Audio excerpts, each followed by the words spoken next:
الآن كما تعرفون هناك سيف يسمى ذو الفقار. ذو الفقار أنه سيف علي بن أبي طالب رضوان الله عليه، أن له شفرتين، وأنه سيف مشهور. احنا الآن بنتكلم عن السيف. هذا السيف اللي له شفرتين، والعقاد في فيلم الرسالة أظهره بهذه الرسالة، ليس ذو الفقار.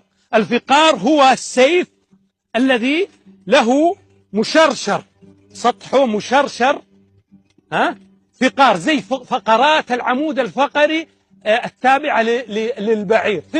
فقار مو فقرتين، هذا شفرتين كما ترون. إذن ما الذي أتى بهذا الشكل؟ أنا أخبركم. اللي أتى فيه هذا الخنجر اللي صنعه أبو لؤلؤ المجوسي عندما طعن عمر بن الخطاب رضي الله عنه.